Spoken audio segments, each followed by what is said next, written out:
ಅಲ್ಲಿ ಸಾಕಷ್ಟು ಜನ ಸಹೋದರಗಳನ್ನ ಕಳ್ಕೊಂಡಿದ್ವಿ. ಇವಾಗ ಆ ಕಳ್ಕೊಂಡಿರೋ ಸಹೋದರಗಳಿಗೆ ಲಾಸ್ಟ್ ಮೂಮೆಂಟಲ್ಲಿ ನಾನು ನನ್ನ ಜೀವನನ ಬೇರೆ ಯಾವ್ಯಾವುದಕ್ಕೂ ನಾನು ಇನ್ವೆಸ್ಟ್ ಮಾಡಿಬಿಟ್ನಲ್ಲ, ಏನೇಂದ್ರಲ್ಲೋ ಸ್ಪೆಂಡ್ ಮಾಡಿಬಿಟ್ನಲ್ಲ, ಇಷ್ಟೇ ಡೇಟ್ ಅಂತ ನನಗೆ ಗೊತ್ತಿದ್ಬಿಟ್ಟಿದ್ರೆ ನಾನೇನು ಮಾಡಿರ್ತಿದ್ದೆ, ಕ್ವಾಲಿಟಿಯಾಗಿ ರೆಡಿ ಆಗಿಬಿಡ್ತಿದ್ನಲ್ಲ, ಕ್ವಾಲಿಟಿಯಾಗಿ ಇನ್ವೆಸ್ಟ್ ಮಾಡ್ತಿದ್ನಲ್ಲ. ನನ್ನ ಹಣ, ನನ್ನ ಆರೋಗ್ಯ, ನನ್ನ ಟೈಮು, ಸುಮ್ಮನೆ ಯಾವ್ಯಾವುದೋ ವಿಷಯಗಳಿಗೆ ಈ ಲೋಕದ ಆಸೆಗಳು, ಕುಟುಂಬದ ಆಸೆಗಳು, ಬದುಕು ಬಾಳಿನ ಡಂಬ, ಹಂಗೆ ಮಾಡೋಣ ಹಿಂಗೆ ಮಾಡೋಣ, ಇದರಲ್ಲೇ ನಂದು ಜೀವನ ಮುಗಿದ್ಬಿಡ್ತಲ್ಲ.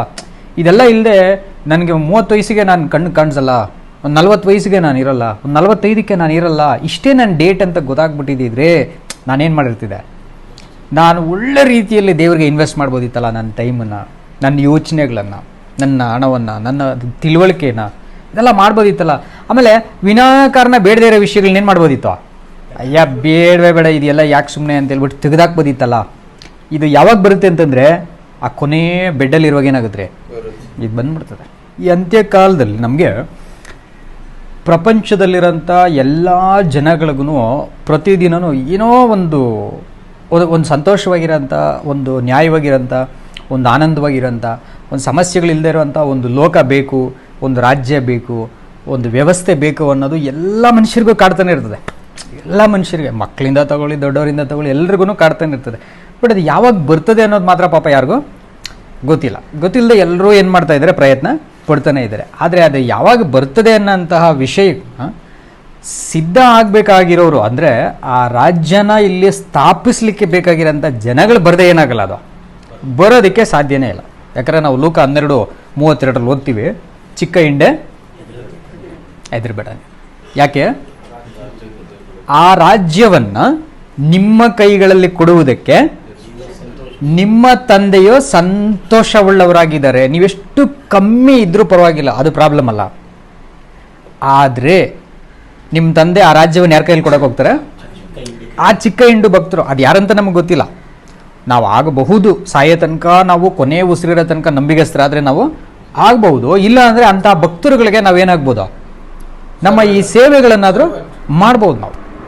ಹಂಗಿರೋದ್ರಿಂದ ಆ ಒಂದು ಚಿಕ್ಕ ಹಿಂಡು ಸಿದ್ಧ ಆಗದೆ, ಈ ರಾಜ್ಯನ ಸ್ಥಾಪನೆ ಮಾಡೋರು ಸಿದ್ಧ ಆಗದೆ ಈ ರಾಜ್ಯ ಬರೋಕ್ಕೆ ಸಾಧ್ಯನೇ ಇಲ್ಲ. ಅದು ನಮಗೆ ಹೆಚ್ಚಿನ ವಿಷಯಗಳನ್ನು ನಾವು ಅದ್ರ ಬಗ್ಗೆ ತಿಳ್ಕೊಂಬಿಟ್ಟಿದ್ದೀವಿ.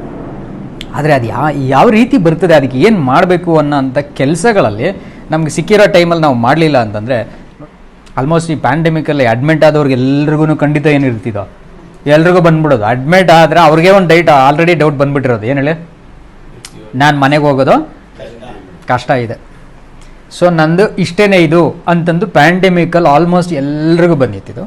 ಅದರಲ್ಲಿ 90% ನಿಜ ಆಯಿತು, ಪ್ರಯೋಜನವೂ ಇಲ್ಲ ಬಂದ್ರೂ.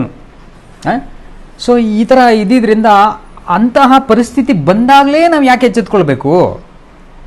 ಅದು ಬಂದ್ರೇ ಮಾಡಬೇಕು ಅಂತ ಏನು ಇಲ್ವಲ್ಲ. ಅದು ಏನಕ್ಕೆ ಬರ್ತಾ ಇರೋದು ಅಂತಂದರೆ, ಸುಮ್ಮನೆ ಇರೋ ಅಂಥವ್ರೆಲ್ಲರಿಗೂ ಏನಾಗಬೇಕು, ಎಚ್ಚೆತ್ಕೊಳ್ಬೇಕು ಅನ್ನೋ ಕಾರಣಕ್ಕೆ. ಅದೇ ಈ ನಮ್ಮ ಪಾಠದಲ್ಲಿ ಹೋಗ್ತಾ ಇರೋಂಥ ವಿಧಾನ.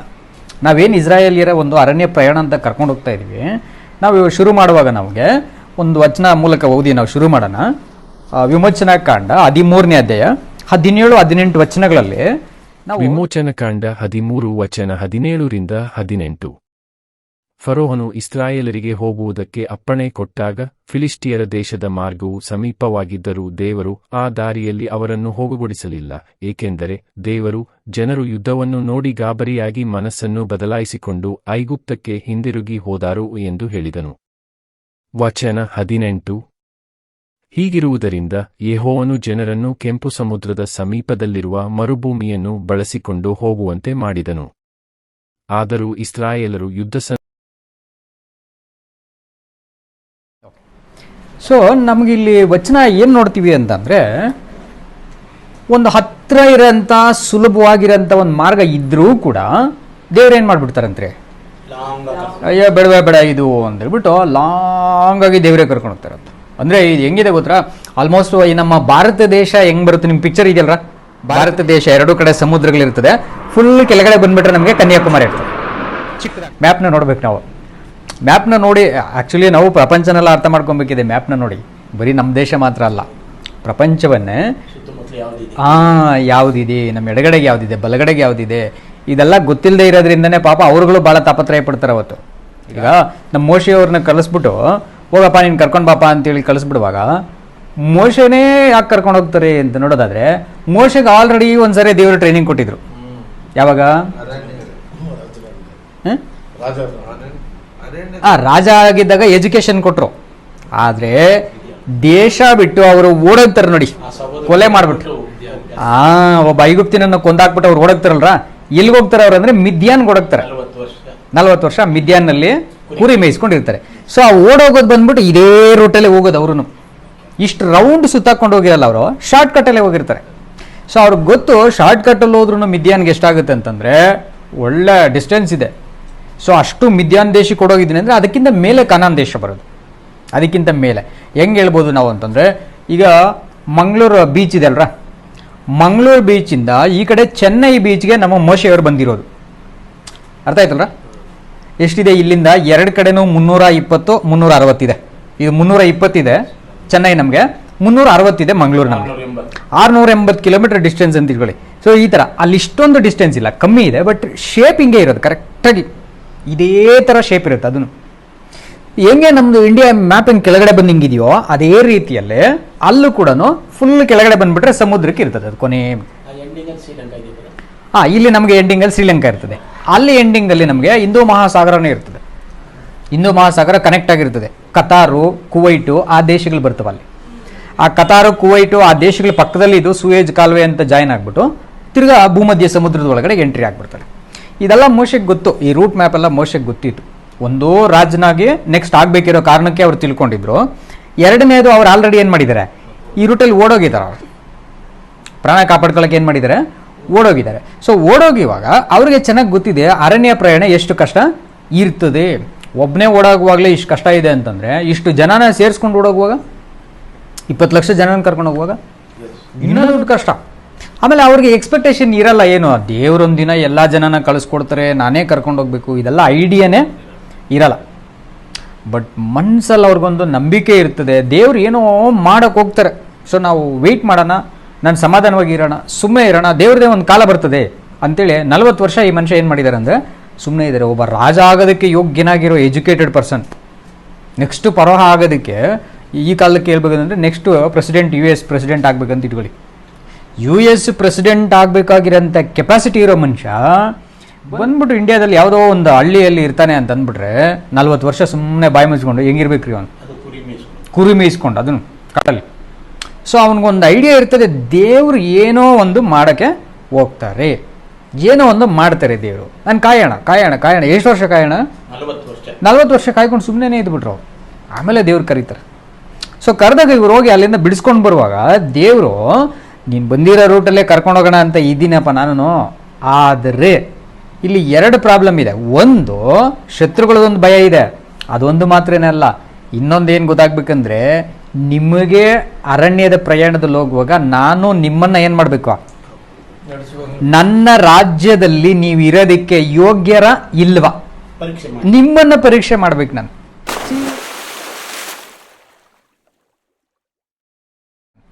ಸೀದಾ ಬಂದಿದ ತಕ್ಷಣ ಸೀದಾ ನಿಮ್ಗೊಂದು ಟ್ಯಾಕ್ಸಿ ಬುಕ್ ಮಾಡಿಬಿಟ್ಟು ಅಲ್ಲಿ ಕರ್ಕೊಂಡು ಹೋಗ್ಬಿಟ್ಟು ಇಟ್ಬಿಟ್ರೆ ಏನಾಗಲ್ಲ. ಅದು ಏನು ಇಲ್ಲದೆ ಆಗ್ಬಿಡ್ತೀರಾ. ಹಂಗೆ ನನ್ನ ರಾಜ್ಯದಲ್ಲಿ ಬಂದು ನೀವು ಇದ್ಬಿಟ್ರೆ ನಿಮ್ಮನ್ನ ಅಲ್ಲಿ ಸೇರಿಸ್ಕೊಳ್ಳೋಕ್ಕೆ ಆಗಲ್ಲ. ಸೊ ನಿಮ್ಮನ್ನ ನಾನು ಏನು ಮಾಡಬೇಕು, ಪರೀಕ್ಷೆ ಮಾಡಬೇಕು.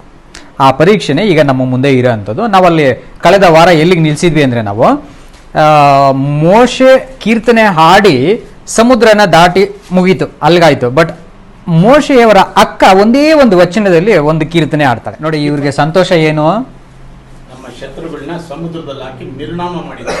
ಅದೇ ಸಂತೋಷ. ನಾವು ಹೋಗ್ತಾ ಇರೋ ದೇಶದಲ್ಲಿ ನಾವು ಹೆಂಗಿರ್ಬೇಕು ಆ ಯೋಚನೆ ಇವ್ರಿಗೆ ಅಲ್ಲ ಬಂದಿರೋದಿಲ್ಲ. ಇವ್ರಿಗೆ ಖುಷಿ ಏನು, ವೈರಿನ ಧ್ವಂಸ ಮಾಡಿಬಿಟ್ರು, ನಮ್ಮ ಸೈನ್ಯ ವಿನ್ ಆಗ್ಬಿಡ್ತು, ನಮ್ಗೆ ಯಾವ ತೊಂದರೆ ಇಲ್ಲ, ಸಮುದ್ರ ಬಾಯಿ ಬಿಟ್ಬಿಡ್ತು, ನಮಗೆ ಎಲ್ಲ ಒಳ್ಳೇದೇ ನಡೀತಾ ಇರುವಾಗ ಎಲ್ರಿಗೂ ಕೈಯಲ್ಲಿ ಏನು ಇರ್ತದಂದ್ರೆ ಎಲ್ಲ ಸಂತೋಷ, ಮ್ಯೂಸಿಕ್ಗಳು ಅದೇ ಇದೇ ಇರ್ತದೆ.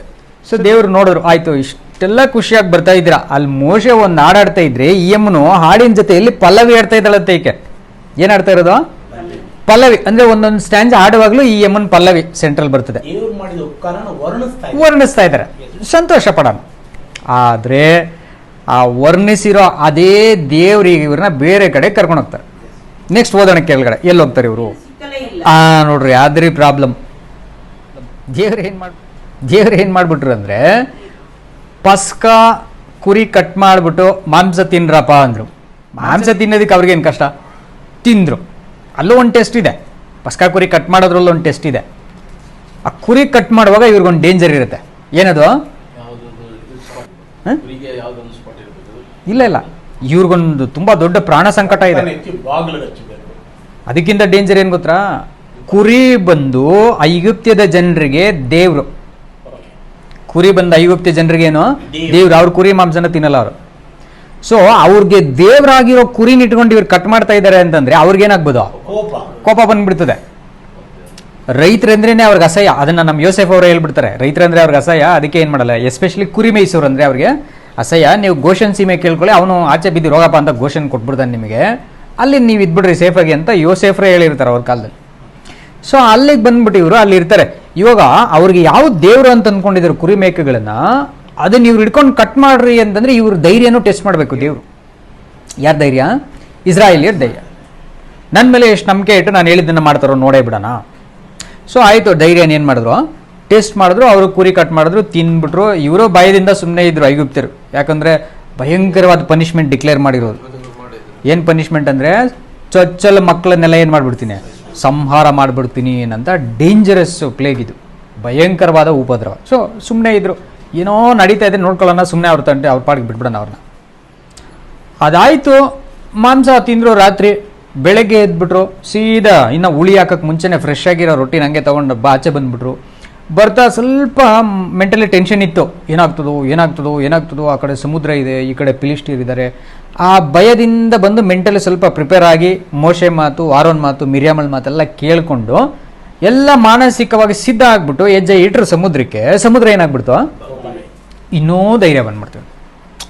ದೇವರು ನಮ್ಮನ್ನೇನು ಮಾಡ್ತಾರೆ? ಖಂಡಿತ ಕಾಪಾಡ್ತಾರೆ, ಬಿಡಿಸ್ಕೊಂಡು ಹೋಗ್ತಾರೆ. ಆ ಧೈರ್ಯ ಬಂದ್ಬಿಡ್ತು. ಮೆಂಟಲಿ ಇವ್ರು ಏನೆಲ್ಲ ನಂಬಿಕೆ ಬೆಳೆಸ್ಕೊಂಡ್ಬಿಟ್ರು ಅದೆಲ್ಲ ಇಲ್ಲಿ ಏನಾಯ್ತು? ನಿಜಾನೂ ಆಯ್ತು ಅವರಿಗೆ. ಹೌದು, ನಮ್ಮ ದೇವ್ರ ಕೈ ಬಿಡಲ್ಲ, ಕಾಪಾಡ್ತಾರೆ.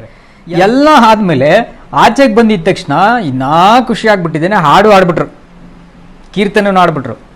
ಆದರೆ ಪ್ರಾಬ್ಲಮ್ಮು ದೇವ್ರಿಗೆ ಏನಿತ್ತು ಅಂತಂದರೆ, ಸರಿ ಇಷ್ಟೆಲ್ಲ ನಾನು ಹಿಂಗೆ ನಡೆಸಿದ್ದಕ್ಕೆ ನಿಮಗೆ ಎಕ್ಸೈಟ್ಮೆಂಟಲ್ಲಿ ಆನಂದದಲ್ಲಿ ತೇಲಾಡ್ತಾ ಇದ್ದೀರಲ್ಲ, ಒಂದು ಪಕ್ಷ ಈಗ ನಾನು ನಿಮಗೊಂದು ಸಣ್ಣ ಪ್ರಾಬ್ಲಮ್ ಕೊಟ್ಟರೆ ನೀವೇನು ಮಾಡ್ತೀರಾ?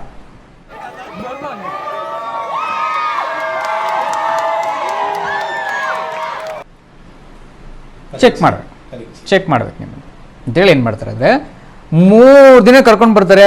ತುಂಬ ಟಯರ್ಡ್ ಆಗಿಬಿಟ್ಟಿದ್ದಾರೆ. ಅಲ್ಲಿ ಬಂದು ನೀರನ್ನ ಕುಡು, ಸ್ವಲ್ಪ ರಿಲ್ಯಾಕ್ಸ್ ಆಗೋಣ ಅಂದರೆ ಕುಡಿಯೋಕ್ಕೇನಿಲ್ಲ, ನೀರೇ ಇಲ್ಲ. ಇವು ಏನು ಗತಿ ಆಗಬೇಕು? ತುಂಬ ಕೋಪ ಬಂದ್ಬಿಡು. ನೋಡಿ ಏನು ಮಾತಾಡ್ತಾರೆ ನೋಡಿ ಕೆಳಗಡೆ ಹಂಗೆ. ತರುವಾಯ ಮಾರಾ ಎಂಬ ಸ್ಥಳವನ್ನು ಸೇರಿದರು.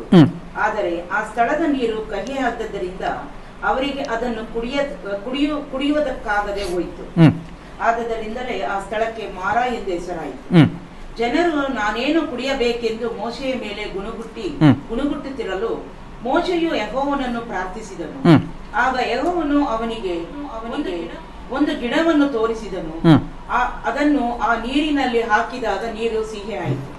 ನೋಡ್ರಿ ಏನ್ ಮಾಡ್ಬಿಟ್ರು, ಒಂದು ಏನೋ ಸುಮ್ಮನೆ ನೀರಿಲ್ಲಪ್ಪ ಅಂತ ಹೋಗಿ ಕೇಳಲಿಲ್ಲ, ಸ್ಟಾರ್ಟ್ ಮಾಡ್ಕೊಂಡ್ರು. ಅವಾಗಲೇ ಲೈಟಾಗಿ ಏನೋ ಗುಣಗುಟ್ಟಕ್ಕೆ ಶುರು ಮಾಡ್ಕೊಂಡ್ಬಿಟ್ರು. ಅಯ್ಯೋ ಇವನು ಕರ್ಕೊಂಬಂದ.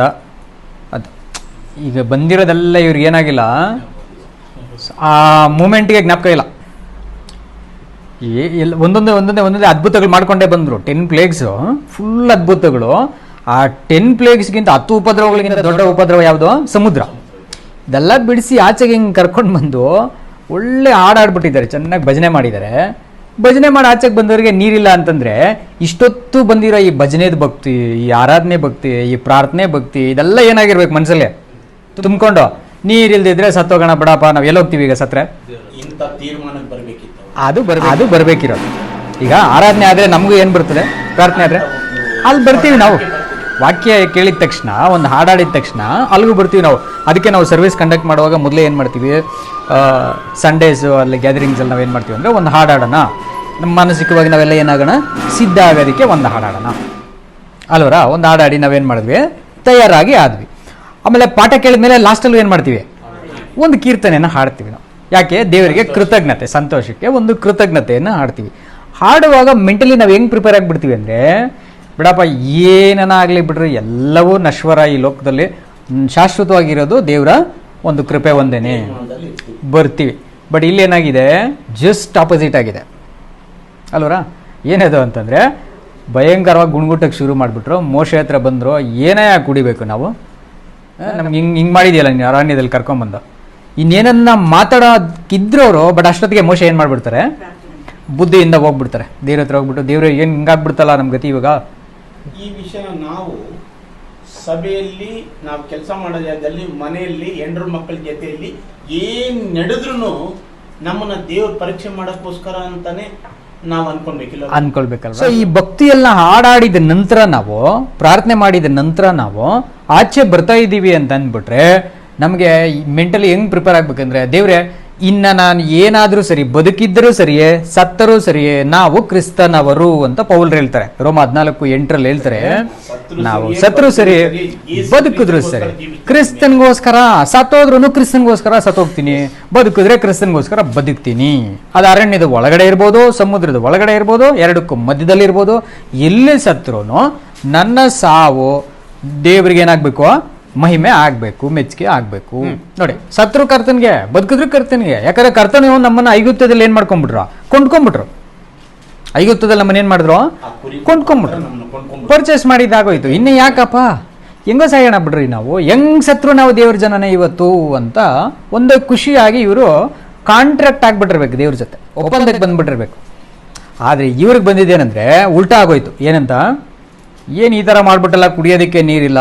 ಹಂಗಾದ್ರೆ ಈಗ ದೇವರು ಮತ್ತು ದೇವ್ರ ಮನುಷ್ಯನಾದ ಮೋಶೆ, ಇವರಿಬ್ಬರ ಶಕ್ತಿಗಳ ಮೇಲೆ, ಇವರಿಬ್ಬರ ಜವಾಬ್ದಾರಿಗಳ ಮೇಲೆ ಇವ್ರಿಗೇನಿಲ್ಲ ಹೋಯ್ತು, ಭಯ ಇಲ್ಲ, ನಂಬಿಕೆನೂ ಇಲ್ಲ. ಆ ನಂಬಿಕೆ ಇದ್ರೂ ಚೆನ್ನಾಗಿ ಕೊಡ್ತಾ ಇರೋ ಟೈಮಲ್ಲಿ, ಕಾಪಾಡ್ತಾ ಇರೋ ಟೈಮಲ್ಲಿ ನಂಬಿಕೆ ಇದೆ. ಒಂದು ಸ್ವಲ್ಪ ಏನೋ ಹಂಗ ಹಿಂಗ ಆಗಿದ ತಕ್ಷಣ ಆ ನಂಬಿಕೆ ಏನಾಯ್ತು, ಪಟ್ಟದ ಕೊಟ್ಟಾಯ್ತು.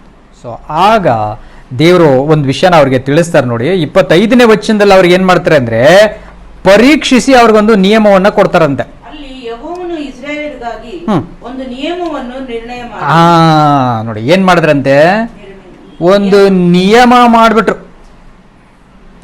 ಆಯ್ತಾ? ಏನದು ನಿಯಮ?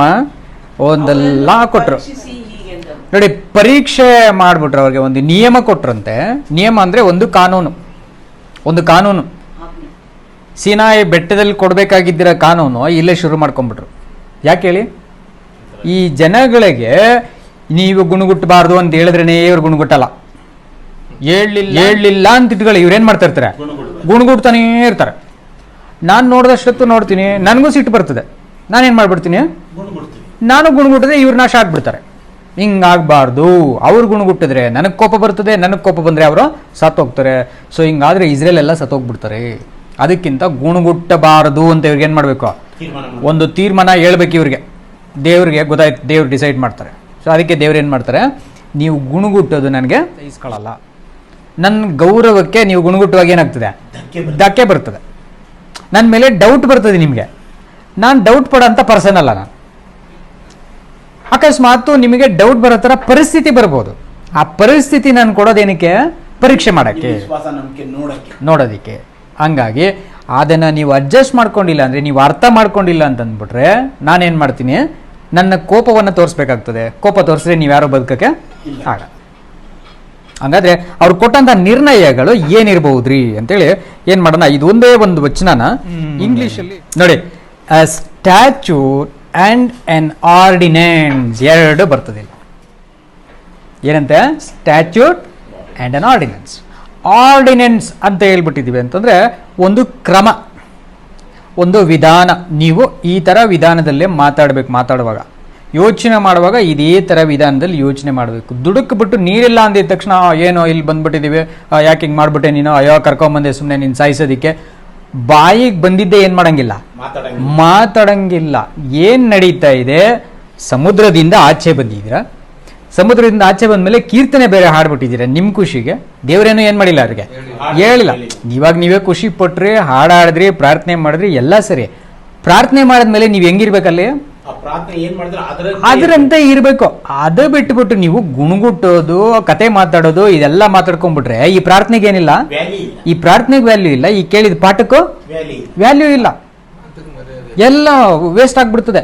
ಹಂಗಾದ್ರೆ ಹಂಗ್ ಮಾಡಂಗಿಲ್ಲ ಅಂತನ್ನೋಂಥ ಒಂದು ಸಂಪ್ರದಾಯವನ್ನ ವಿಧಿಸಿದ್ರು, ಒಂದು ನಿಯಮ ಕೊಟ್ಬಿಟ್ರು, ಆರ್ಡಿನೆನ್ಸ್. ಆಮೇಲೆ ಒಂದು ಸ್ಟ್ಯಾಚ್ಯೂಟ್ ತರ ಮಾಡ್ಬಿಟ್ರು. ಸ್ಟ್ಯಾಚ್ಯೂಟ್ ಅಂದ್ರೆ ಏನಪ್ಪಾ ಅಂತಂದ್ರೆ ಒಂದು 10 ಜನಗಳು ಸೇರಿ ಮಾಡಿಕೊಳ್ಳುವಂತಹ ಒಂದು ಒಪ್ಪಂದ ಅಥವಾ ತೀರ್ಮಾನ. ಸ್ಟ್ಯಾಚ್ಯೂಟರಿ ರೂಲ್ ಅಂತಂದ್ರೆ ಈಗ ನೋಡಿ, ಶಾಸಕರು ಇರ್ತಾರೆ ಅಂತ ಇಟ್ಕೊಳ್ಳಿ, MLA ಗಳು 10 ಜನ MLA ಗಳು ಸೇರ್ಬಿಟ್ಟು ಒಂದು ರೂಲ್ ಮಾಡ್ಬಿಟ್ರು ಅಂದ್ರೆ ಆ ಪ್ರಾಂತ್ಯದಲ್ಲಿ ಅದನ್ನ ಸುಪ್ರೀಂ ಕೋರ್ಟ್ ಕೂಡ ಮೀರಂಗಿಲ್ಲ, ಮಾಡ್ಲೇಬೇಕು. ಸುಪ್ರೀಂ ಕೋರ್ಟ್ ಕೂಡ ಏನ್ ಮಾಡ್ಬೇಕಾಗುತ್ತೆ, ಅದಕ್ಕೆ ವಿಧೇಯ ಆಗ್ಲೇಬೇಕು. ಫಾರ್ ಎಕ್ಸಾಂಪಲ್, ಒಂದು 50 ಜನ ಸೇರಿ ಒಬ್ಬ ಮನುಷ್ಯನನ್ನ ಇವನ್ ತಪ್ಪು ಮಾಡ್ತಾ ಇದ್ದಾನೆ ಅಂತ ಕೊಂದಾಕ್ಬಿಟ್ರೆ ಸುಪ್ರೀಂ ಕೋರ್ಟ್ ಕೂಡ ಅದಕ್ಕೆ ವಿರುದ್ಧವಾಗಿ ಮಾತಾಡಂಗಿಲ್ಲ. ಎಷ್ಟು? ಒಂದು 10 ಜನ, ಒಂದು 50 ಜನ ಸೇರ್ಬಿಟ್ಟು ನ್ಯಾಯವಾಗಿ ಇವನೇನೋ ತಪ್ಪು ಮಾಡ್ತಾ ಇದ್ದಾನೆ, ಸಮಾಜಕ್ಕೆ ಇವನು ಘಾತಕ ಕೆಲಸ ಮಾಡ್ತಾ ಇದ್ದಾನೆ ಅಂತ ದೊಂಬಿಯಲ್ಲಿ ಕೊಂದು ಬಿಟ್ರೆ ಗೌರ್ಮೆಂಟ್ ಕೂಡ ತಗೊಳ್ಳೋಂಗಿಲ್ಲ, ಯಾವ ಕೋರ್ಟ್ ತಗೊಳ್ಳೋಂಗಿಲ್ಲ. ಹಂಗಾದ್ರೆ ಇದು ತುಂಬಾ ಮುಖ್ಯ. ಈ ಸ್ಟ್ಯಾಚ್ಯೂಟರಿ ಪ್ರಿಸಿಪ್ಟ್ ಅಂತ ಹೇಳ್ತೀವಿ ನೋಡಿ, ರೂಲ್ ಅಂತ ಹೇಳ್ತೀವಿ, ಗೌರ್ಮೆಂಟ್ ಬರ್ತದೆ. ಹಂಗಾದ್ರೆ ಈ ತರ ಒಂದು ಸ್ಟ್ಯಾಚ್ಯೂಟರಿ ಇದನ್ನ ಮಾಡ್ಬಿಟ್ರು ದೇವ್ರು. ಒಂದು ಸ್ಟ್ಯಾಚ್ಯೂಟ್, ಒಂದು ಆರ್ಡಿನೆನ್ಸ್, ಎರಡನ್ನು ವಿಧಿ, ಒಂದು ಕ್ರಮ, ಎರಡನ್ನು ಕೊಟ್ರು. ಇದೇ ನಿಮಗೆ ವಿಧಿ, ಇದನ್ನ ದಾಟಬಿಟ್ರೆ ನೀವೇನಾಗ್ತೀರಾ, ಮರಣ. ಅಷ್ಟೇನೆ, ಕಷ್ಟ ಆಗ್ತದೆ, ನನಗೆ ಕೋಪ ಬರ್ತದೆ ಮೀರುವಾಗ, ನಾನು ನಿಮ್ಮನ್ನ ಏನ್ ಮಾಡ್ಬೇಕಾಗುತ್ತೆ, ಶಿಕ್ಷಿಸಬೇಕಾಗ್ತದೆ. ಹಾಗಾದ್ರೆ ಈ ಒಂದು ಪರಿಸ್ಥಿತಿಯಲ್ಲಿ ನಿಮಗೆ ಕೊಟ್ಟಂತಹ ಅದು ಎರಡು ಬಂದು ಧರ್ಮಶಾಸ್ತ್ರ ಅಂತ ತಿಳ್ಕೊಂಬೋದು ನಾವು. ಏನದು ಧರ್ಮಶಾಸ್ತ್ರ? 10 ಕಟ್ಟಳೆಗಳು ಕೊಡೋ ತನಕ ಧರ್ಮಶಾಸ್ತ್ರದ ಅವಶ್ಯಕತೆ ಇಲ್ಲ. ಇಲ್ಲೇ ಶುರುವಾಯಿತು ಧರ್ಮಶಾಸ್ತ್ರ ಅವರಿಗೆ. ಇದಕ್ಕಿಂತ ಮೊದಲೇ ಒಂದು ಧರ್ಮಶಾಸ್ತ್ರ ಕೊಟ್ಟಿದ್ರು. ಎಲ್ಲಿ? ಪಸ್ಕಾ ಹಬ್ಬದಲ್ಲೇ ಒಂದು ಧರ್ಮಶಾಸ್ತ್ರ ಇದೆ. ಪಸ್ಕಾ ಹಬ್ಬನೇ ಮೊದಲನೇ ಕಾನೂನು ಅವರಿಗೆ. ಪಸ್ಕಾ ಹಬ್ಬ ಮೊದಲನೇ ಕಾನೂನು.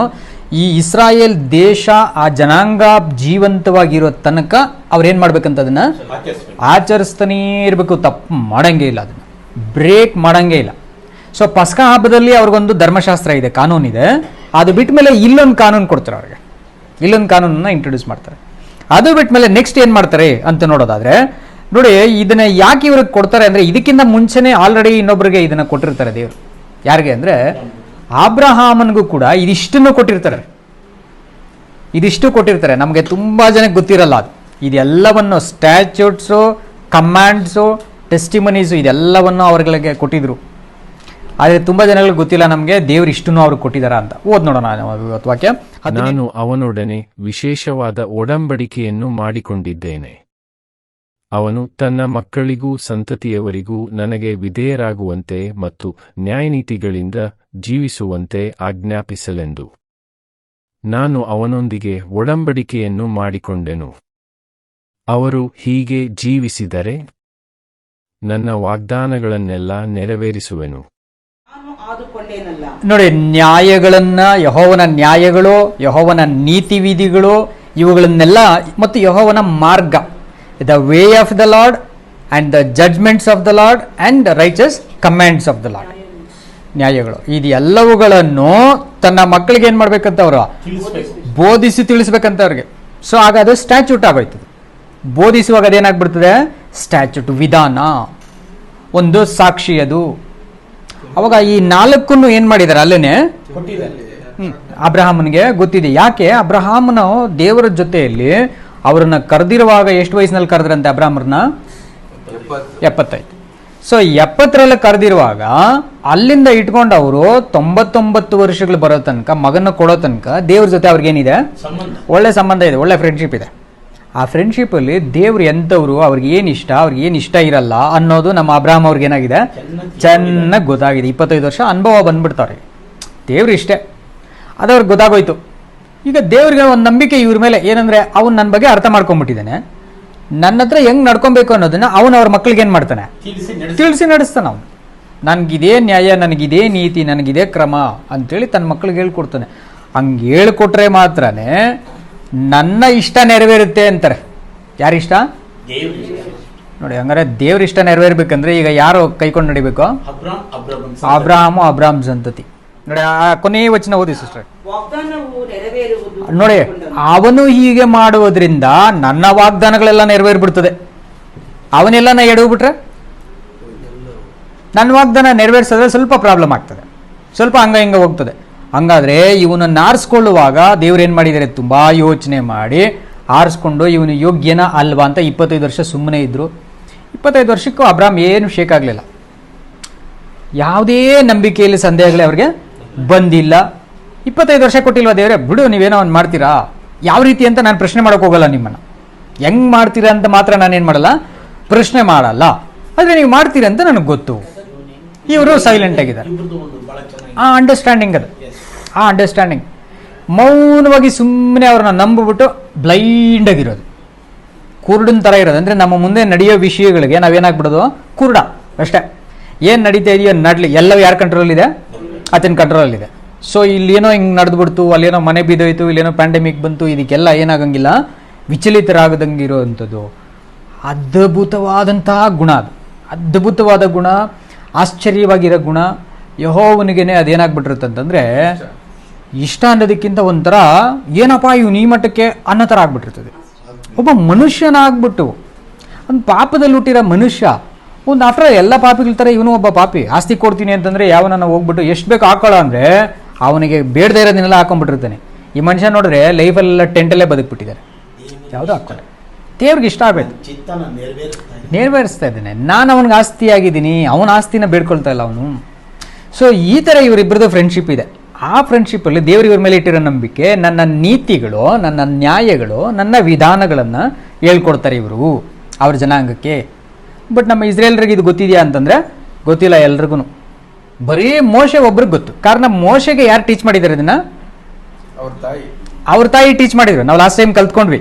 ಯೋಕೆಬೇದಳು ಜವಾಬ್ದಾರಿಯಿಂದ ಈ ಮಗನ್ನ ಫರೋಹನ ಸನ್ನಿಧಾನದಲ್ಲಿ ಬೆಳೆಸಿ ಅಲ್ಲಿ ಹೋಗಿ ತಾನೇ ತಾಯಿಯಾಗಿದ್ದು ಆತನನ್ನ ಇಸ್ರಾಯೇಲ್ ಜನರ ಮೇಲೆ ಪ್ರೀತಿ ಉಕ್ಕೋ ಥರ ಮಾಡಿ, ಯೆಹೋವನ ಒಡಂಬಡಿಕೆ ಕಡೆಗೆ ಗಮನ ಕೊಡೋ ಥರ ಮಾಡಿ, ಒಬ್ಬ ಮಧ್ಯಸ್ಥನನ್ನಾಗಿ ಸಿದ್ಧ ಮಾಡಿರುವಂಥ ಮೇನ್ ಕ್ರೆಡಿಟ್ ಯಾರಿಗೋಗ್ತದೆ ಅಂದರೆ ಅವ್ರ ತಾಯಿಗೆ ಹೋಗ್ತದೆ. ಸೊ ತಾಯಿದು ಕ್ರೆಡಿಟ್ ಒಂದಲ್ಲದೆ ಈ ಮಗನಿಗೂ ಅದೇ ಆಸೆ ಬಂದ್ಬಿಡ್ತು. ನಾವು ಕಳೆದ ಪಾಠದಲ್ಲಿ ಅದು ಕೂಡ ನೋಡಿದ್ವಿ. ಏನು, ಐಗುಪ್ತದ ಸಮಸ್ತ ಐಶ್ವರ್ಯಕ್ಕಿಂತಲೂ ದೇವರ ಜನಗಳ ಜೊತೆ ಕಷ್ಟನೇ ಸಾಕು ಅಂತ ತಾನು ಡಿಸೈಡ್ ಮಾಡ್ಕೊಂಡಂತೆ. ರೋಗಿ ಬಯಸಿದ್ದು ಹಾಲುವನ್ನ, ವೈದ್ಯರು ಹೇಳಿದ್ದು ಹಾಲುವನ್ನ ಅಂದಂಗೆ ಇಲ್ಲಿ ಅವ್ರ ತಾಯಿ ಹೇಳಿದ ಆಸೆನೇ ಮಗನಿಗೂ ಇದೆ. ಇಬ್ರಿಗೂ ಒಂದೇ ಆಸೆ ಇದೆ, ದೇವ್ರ ಚಿತ್ತ ಏನು ಮಾಡೋಣ, ನೆರವೇರಿಸೋಣ. ಸೊ ಈ ಥರ ಇರೋಂಥ ಅಬ್ರಹಾಮನ ಮಕ್ಕಳಿಗೆ ನಾನು ಹೋಗ್ಬಿಟ್ಟು ಅದು ಮಾಡು, ಇದು ಮಾಡು, ಇದು ಮಾಡು, ಇದು ಮಾಡು ಅಂತಂದು ಯಾವಾಗಲೂ ಹೇಳೋದು ಚೆನ್ನಾಗಿರಲ್ಲ. ಕರ್ಕೊಂಡು ಬಂದ್ಬಿಡೋಣ, ಅವ್ರಿಗೆ ಬುದ್ಧಿ ಬಂದ್ಬಿಡ್ತದೆ ಅಂತ ಅಂದ್ಕೊಂಡ್ರು ದೇವರು.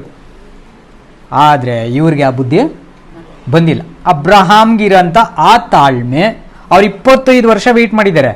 ಇವರು 25 ದಿನನೂ ಇನ್ನೂ ವೆಯ್ಟ್ ಮಾಡಿಲ್ಲ, 3 ದಿನ ಆಗಿದ್ದು.